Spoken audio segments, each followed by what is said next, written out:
So you're thinking about moving to Bend, Oregon, but you're just not quite sure if Bend or Central Oregon is right for you. Well, in this video, we're going to be touching on a few things that most people who move to Bend wish they knew before they actually moved here. So if this video sounds like it's for you, stick around. We're going to be getting after that right now.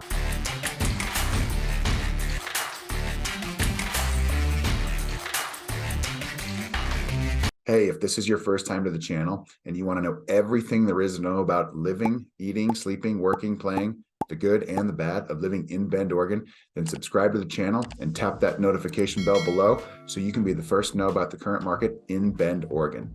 My name's Ryan, and I've lived in Bend for over 30 years. My partner Zach and I, we get calls and texts every day from people just like you, looking for help on making their move to Bend, Oregon, and we absolutely love it. Whether you're moving in 9 days or 90 days, give us a call, shoot us a text, send us an email, or even set up a Zoom meeting. We'd be happy to help you make that smooth move to Bend, Oregon, or anywhere else nearby. So in today's video, we're going to be pretending like we're somebody who is looking to move into the area of Bend, Oregon. Now, there's a lot of people that have moved up here over the last couple of years without really knowing what it's like to live here year round. Maybe they moved here, or maybe they visited here in the summertime or in the fall or in the wintertime for just a brief amount of time, but they really didn't understand what the culture was like living here year round. So that's what we really want to talk about today in the video. We want to touch on a few different things, 7 things exactly, that may or may not be beneficial and helpful for you as you consider making a move to Bend, Oregon. So without further ado, let's just jump right into the video. We'll touch on the first of 7. Here's one thing you need to know before moving to Bend, Oregon. Reason number 1 to move to Bend, Oregon, the climate. Now, maybe this is a good thing, maybe this is a bad thing for you, but the climate is pretty interesting here in Bend. We're at 3,600 feet in elevation, so we have a lot of thin air here. We've got a lot of dry heat in the summertime. We have some pretty cold patches in the wintertime, but it's not necessarily dense air. We're at high enough to the point where we don't have a lot of humidity, and that's something that I do appreciate about it, and that's something that maybe a lot of other people could appreciate. But then again, if they're coming from other areas like maybe the Willamette Valley, maybe from Seattle, maybe from the Bay Area, or maybe from Texas where there's a little bit more humidity, they're going to come here, and the first time they get here, or the first few weeks or maybe months, it's going to be pretty dry for them. Their skin might dry up. They may need to do some things that they otherwise wouldn't have to do from the previous spot that they moved from. But the climate is pretty interesting. Now, at our elevation, we have 4 seasons, right? And so what we're going to have are pretty long, drawn out winters, not necessarily just the 3 months that, say, the calendar suggests on a regular basis. January, February, and March are going to be obviously winter-like seasons, months for us, but we're also going to have similar style weather even into April and into May and sometimes even into June. I often tell people that they should not start their garden until at least mid-May. Maybe you can start it inside the house and then transfer it outside, but we'll still get freezes at night, even into mid-May, sometimes even into early June. So for those that have just moved here that love to, say, get their gardens going on the outside, we have some spells of really nice weather early in the year. February it starts, sometimes it's March, sometimes it's April, where we'll get little spells of 55 to 65 to even 75 degree days where people will start to get excited about the springtime coming and the summertime that follows that, and they'll go outside and they'll prepare their stuff on the outside. But lo and behold, do they know there's going to be another freeze that just shows up, and then another freeze. It just drags on and on. It's just the way it is at this elevation and in this part of the state right next to the mountains. So again, gardening is kind of suspect with our climate. If you're into outdoor activities like golf, or if you have kids that play high school sports in the springtime like track and field or tennis or baseball or anything else on the outside, you're going to have to be open and flexible with the weather, because sometimes it's just really challenging. I remember playing tennis in high school. I remember playing baseball in high school. And a lot of the time in the springtime, especially in March and April, we would have to shovel snow off of our tennis court or shovel snow off our baseball field just to prepare to practice. And And if you're a fan, if you're a parent of the kids, you can bet that you're going to be showing up to those games or those matches wearing winter light clothing, because sitting there in a lawn chair when it's sunny outside, it's still really, really cold, especially when that wind blows in Central Oregon. So again, the climate's pretty interesting here. We do get 4 seasons. A lot of times on the opposite side of the year in the fall, we're going to get long drawn out falls where the weather can be 75 degrees, even into mid-October or even into early November. So on the opposite end of the spectrum, we're going to get long summers that last a little while, which I do appreciate. I love having that fall weather. I will say that my favorite season in Bend is the fall. I do love the fall, but I also love springtime when daylight savings happens and we get those long days of sunshine, even if it's a little bit cold. Summers, of course, are fantastic, but the fact that we do get the 4 summers in this climate, that's pretty special. And there's really nothing else like it in this area. And frankly, you want to have 4 seasons. 4 seasons, pretty cool. That's why a lot of people live here. So we get all kinds of activities year round. So that's number 1. Something that you definitely need to know about this area if you're considering moving here is the climate in Bend, Oregon is unlike most other climates in the area. Okay, so here's thing number 2 that you need to know about Central Oregon before you consider moving here: the tourism. Now, Bend and Central Oregon, Redmond, Sun River, all of our little places that make up Deschutes County and Central Oregon are kind of known now. The cat is out of the bag, so to speak. And so people know that this destination is a place where people want to come and visit. And we get a lot of tourism. There is so many people here on an annual basis that come sweeping through here to visit. It's pretty wild, considering that we only have about 200,000 people that live in this county. We do end up getting over 4 million visitors a year. That's an incredible ratio considering how small of a population we truly have. Now, maybe the internet's contributed to this, but over the last 25 to 30 years, it's just kind of ticked up and up and up. Ben is always on a blog. Ben is always in a top 10 list somewhere. Ben is just pretty wild when it comes to the notoriety that it does attract. And so we often get compared to places in Colorado like Aspen or Telluride or Big Sky, Montana or Whitefish, Montana. So a lot of the really popular destination towns that are in the mountains, Bend is right there in the mix all the time. And the fact that we're located right in between San Francisco and Seattle, like perfectly in between the two, that doesn't help the tourism as well when it comes to being a local, right? So you just have to deal with it. And so when you're here, living here on an annual basis, it's not like that one week when you're here in July or that one week you're here during Christmas break to go skiing at Mount Bachelor. You have to deal with this type of tourism on an annual basis. So if our town has about 100,000 people, it's not uncommon for the town to feel like it has 200,000 people in it at any given time.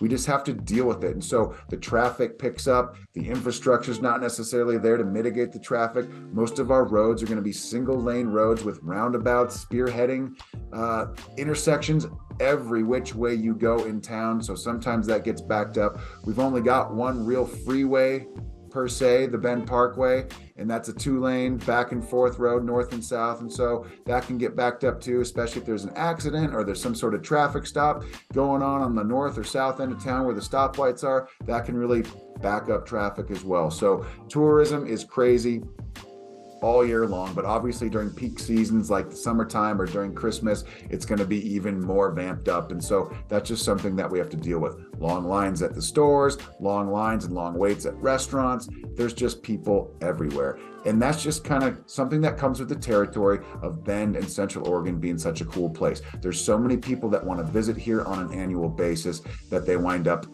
considering moving here. A lot of them do. And so that trend is not going to stop anytime soon. The population is going to continue to boom, which is going to attract more tourism, and that cycle will just kind of repeat itself over and over. So if you're considering moving to Bend, you definitely need to understand and be prepared for what it's like living here while there's tourism all year long that floods the town. So that's thing number 2 that you got to know about living in Bend before you move here. Thing number 3 that you need to know about living in Bend before you move here. What are the people like that actually do live here? Well, I can say firsthand that I moved here in 1991 when the population sign said 20 101,000 people living in Bend, Oregon. So now with 100,000 people, I'm actually a longer tenured resident than 80,000 people that currently live here. So I have a unique perspective when it comes to understanding what it's like to get to know the people that now live here. Most of them obviously are from the California area. They're from other parts of the state like Eugene or Portland or maybe Seattle, but mostly people are pretty friendly.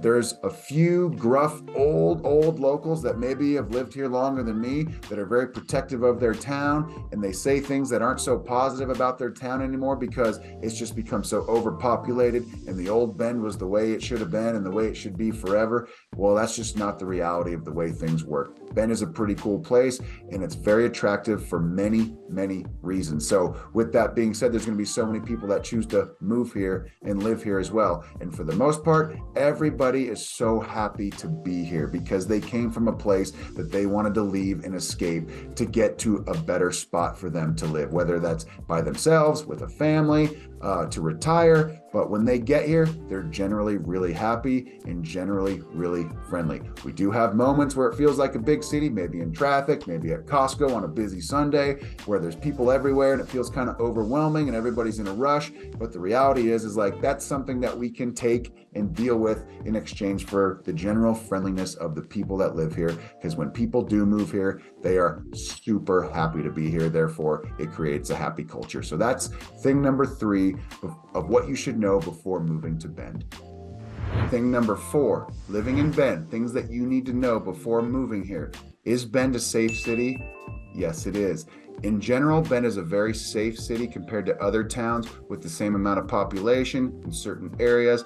Bend, like every other town that's growing at a rapid pace, is going to experience some growing pains as it pertains to violent crime or other types of crime. Yes, there are some exceptions to the rule, and that's sad, and that's something that we don't want to see. That's just a reality of life as it pertains to any place that is growing at such a rapid pace with so many people. Like we talked about in the previous thing, there are over 4 million people that visit this area on an annual basis, and yet we are considered one of the safest towns to live in per capita in this entire country. So that's something to consider. It's a great place for kids. It's a great place to live. Very walkable, very recreational friendly. There's all kinds of things to do. But like I said, with every town that's growing and every area where there is a larger body of population, there will be exceptions to the rule. There will be some crime that occurs, but in general, you can feel very safe living in Bend, Oregon. So that's thing number 4, things you need to know before considering moving to Bend. Thing number 5, things you need to consider before moving to Bend, Oregon: the cost of living. Where is it? Where does it stack up? Well, the reality is the cost of living is kind of general. I mean, it just depends on where you're coming from, right? I mean, if you're coming from somewhere in Eastern Oregon where the cost of living is way less than where it is in Bend, of course, you're going to think living in Bend is crazy expensive. The housing costs are much higher. The cost of food, the cost of restaurants, all that stuff is much higher. But if you're coming from where the majority of people are coming from, like Southern California, Northern California in the Bay Area, the Seattle area, the Portland, Oregon area, Eugene, okay, it's all going to be variable again. But if you're coming from, say, California, where the cost of housing and the cost of gasoline and the cost of other products and services can be much higher, your taxes are much higher, well, you're going to move to Bend and think that this is a bargain, okay? If you're moving from Portland, well, maybe the cost of living over there is a little bit less than it is in Bend. But generally speaking, it's pretty affordable for those that are choosing to move to Bend. Now, if you're a local in Bend, it can be a little bit challenging because job opportunities and then mixing that with housing can be kind of a challenge. But the reality is if you're moving from somewhere else, like say California or from Seattle, you're going to move here and you're going to realize quickly that, hey, in California, the cost of gas to fill up my car is a little bit higher. The cost of housing is a little bit higher. My taxes were a little bit higher as they relate to what the taxes are in Bend. Okay, now we do have property taxes. We have no sales tax. So if you're coming from a state where there is sales tax, you're going to save money in that regard as well. But general services, say restaurants, groceries, things like that, they're going to be relatively flat compared to other places. But say gasoline prices, those could be different. the general scape though, and the general theme is that the cost of living from where most people are coming from to move to Bend is going to be a little bit less than where they did come from. So that's thing number 5 to consider when moving to Bend, Oregon. Thing number 6 to consider before moving to Bend, Oregon, the weather. Okay, so we talked about the climate in thing number 1, and now we're talking about the weather here in Bend, Oregon. So we get 300 days of sunshine a year. Now, I know Oregon is known for the stigma of being a cloudy state that rains all the time, and that's the way it is over in the valley. The Portlands, the Salems, the Eugenes, that's where the majority of our population lives, in the Willamette Valley, right? And so Oregon, from a national standpoint, has this big stigma that it's just really gray, really cloudy, and it's raining all the time. Not the case in Bend, because Bend is on the east side of the mountains, okay? We've got the Cascade Mountain Range that runs right in between the valley and Bend, and that is a big barrier. It's a big barricade from the clouds that come from the Oregon coast, and they get stuck overhead up above the Willamette Valley, which is where all that rain goes. And that's where the majority of the people live. And so that's where the reputation for Oregon being so cloudy is going to come from. Luckily for us, we're on the other side of those mountains, and so we get the sunshine because they get blocked at that mountain range. And so we wind up getting this high desert climate where the air is a little bit drier. The nights in the summer times, they're cool, but in the daytime, it warms right up. We're at 3,600 feet in elevation, so we get to have 80 to 90, sometimes even 100-degree days that aren't so humid, and the weather is just awesome. So we do get some rain, we'll get some snow in the winter time, and that's okay. It's a 4-season climate here, and the weather is typically fantastic. If we wind up getting some rain in the spring, it's going to last for a couple days, and then it will be sunny again.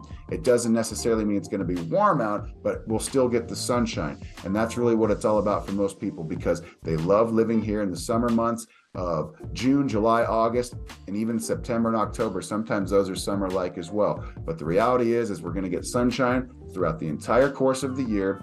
We're going to have some sunny days in the wintertime, most of the time, but we'll also get some cloudy days where it snows, but typically just a couple days after that, it gets sunny again. It might still be cold, but the weather is going to be awesome from that vantage point. So the weather is great in Bend, and that's thing number 6 to consider when moving to Bend, Oregon.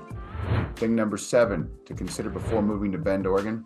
Bend is in fact an island. Yes, I know it's not a literal island, but it is all by itself. And so when we talk about the fact that the majority of our population lives on the other side of our mountain range, well, that's true. And that makes Bend very isolated. Like the closest city to Bend is going to be Portland. And that's about 3 to 3.5 hours away. And that's just the closest big city. To our east, it's 5.5 hours to Boise, Idaho. And to the south, it's going to be the Bay Area in San Francisco. That's about 8 hours away. So we are very isolated in that regard. We're just a quick flight away from a lot of these towns and cities, but at the same time, we are several hours away in terms of driving to any of those other bodies of population. We don't really have suburbs. It's basically Bend and Redmond with a couple other small towns in the area. And so that's something that we have to deal with, is the fact that we are kind of isolated in that regard. Some people like it that way.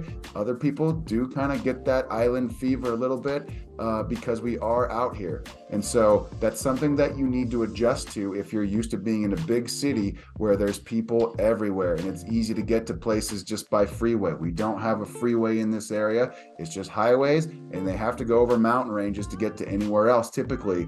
And so that's something that you definitely need to consider understanding and adjusting to before moving to Bend, Oregon. So that's number 7, thing number 7 of what you should consider before moving to Bend, Oregon.